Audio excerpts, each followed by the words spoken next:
homeless Right. and started feeding them. Exactly. Because they were what? Hungry?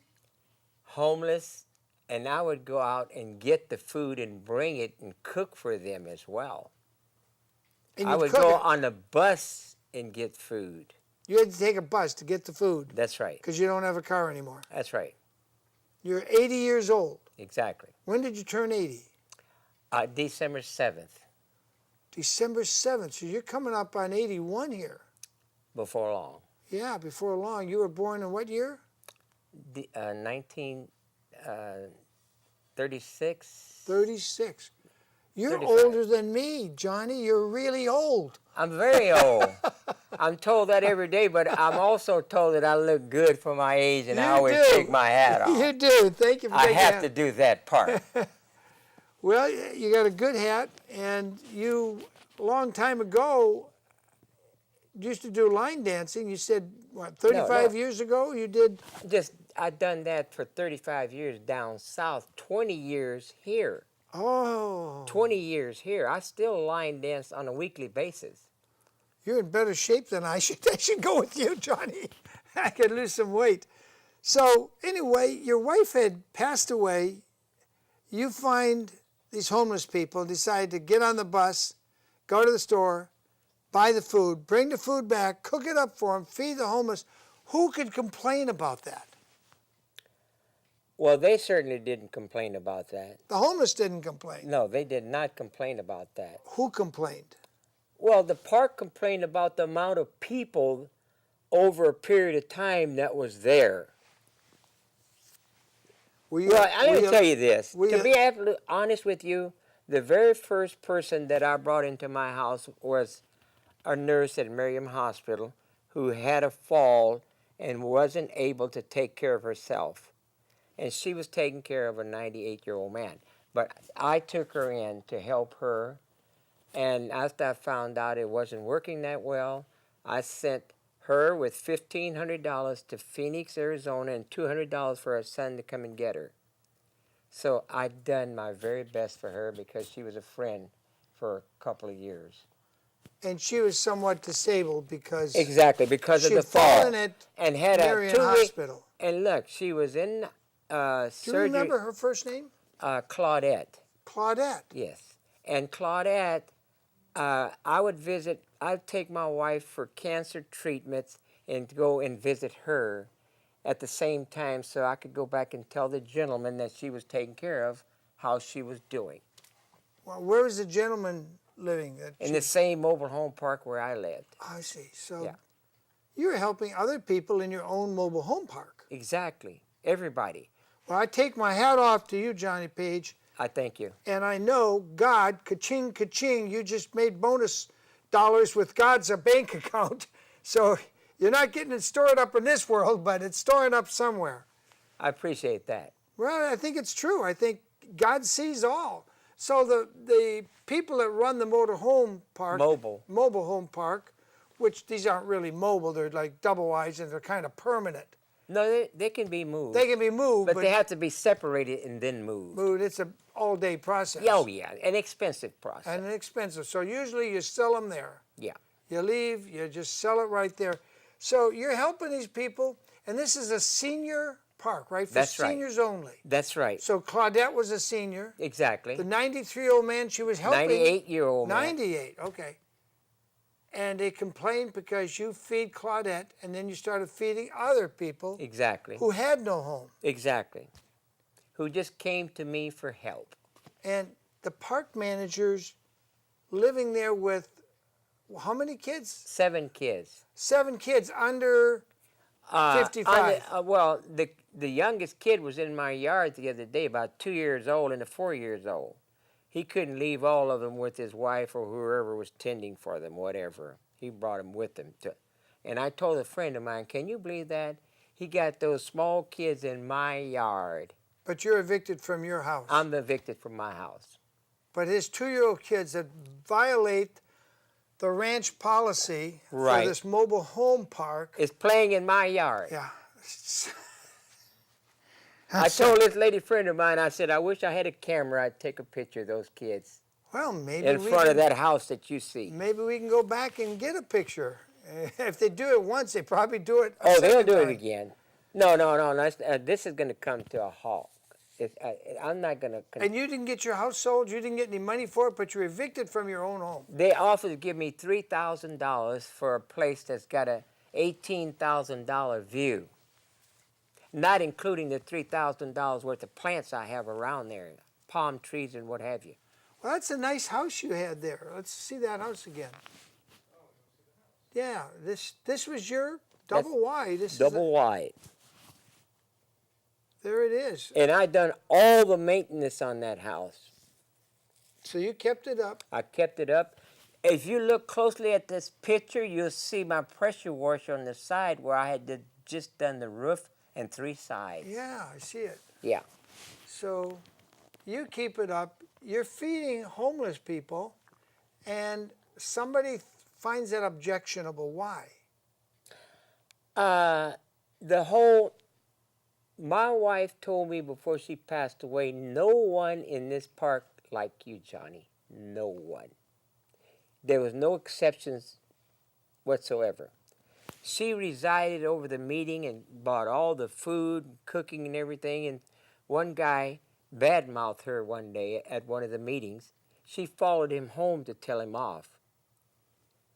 I would have rather her come and got me, but she followed him home. Claudette or your No, my wife did. Your wife that's my wife died. that passed away. Now, this gentleman mouthed off at me at the Sunset Ridge Golf Course on the first tee one day, and that was the wrong thing to say to me because all of this had been building up what happened at the park.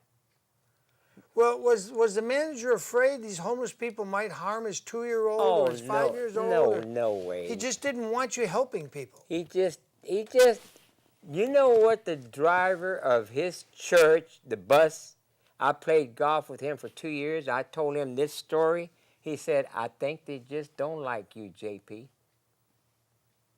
That's the driver of the bus at the First Baptist Church that he goes to, told me. I only met you this day, Johnny Page, and I like you. I don't know how anybody could not like you. Thank you very much. I'm sure God likes you because you're doing what the Scripture tells you to do, to feed the hungry, help the homeless, and you're doing God's work. All I can say is your account is increasing in God's economy, and the people that evicted you, they got a comeuppance coming, and I'm not going to hurt them, but I think God bless their soul. Yeah, God will bless them according to their deeds. So may God bless their soul. You got a handout that you've been passing out for what, 2 months now?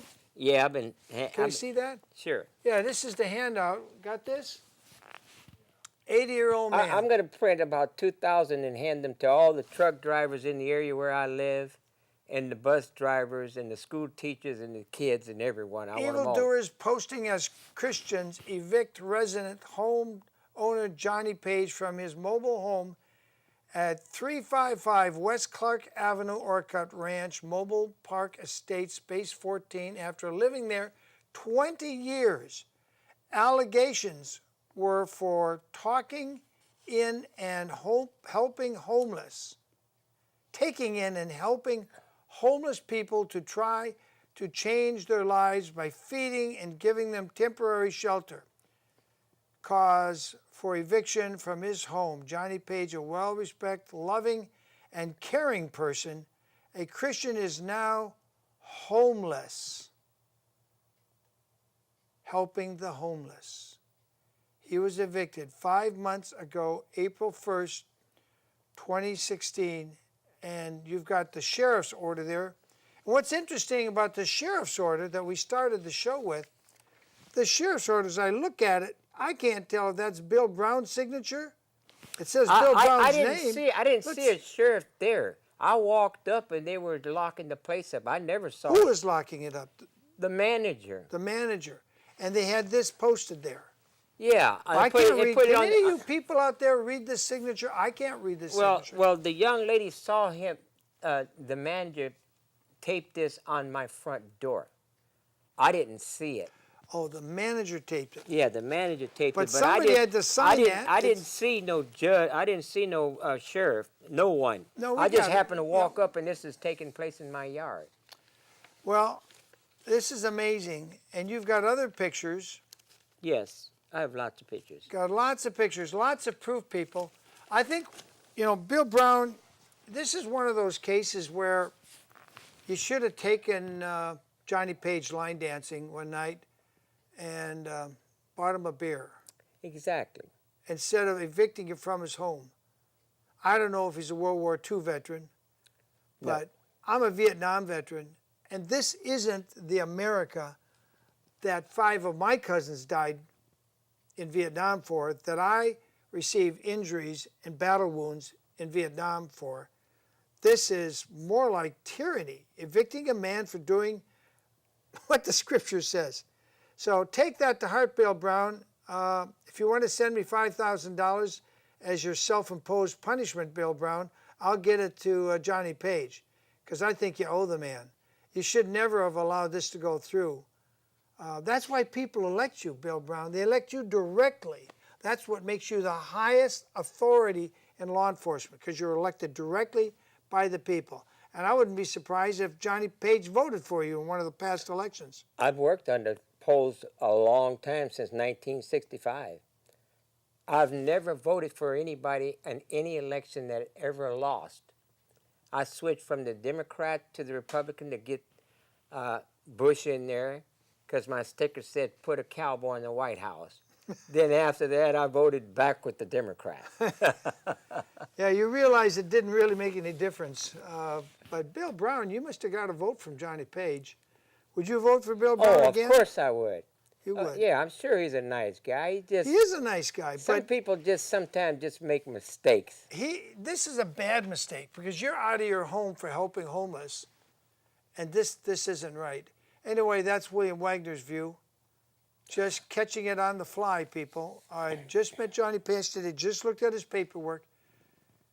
This isn't right. And he should have been given a jury trial. Where is Johnny Page's constitutional right under the 7th Amendment? No person shall be deprived of any property worth more than $20 without a jury trial under common law. That's the problem. They try to skip the common law so they can do these kind of things without a jury. I don't think a jury, seeing this, would have agreed. He was denied. So, Sheriff's Office is on the hook for violating his constitutional right.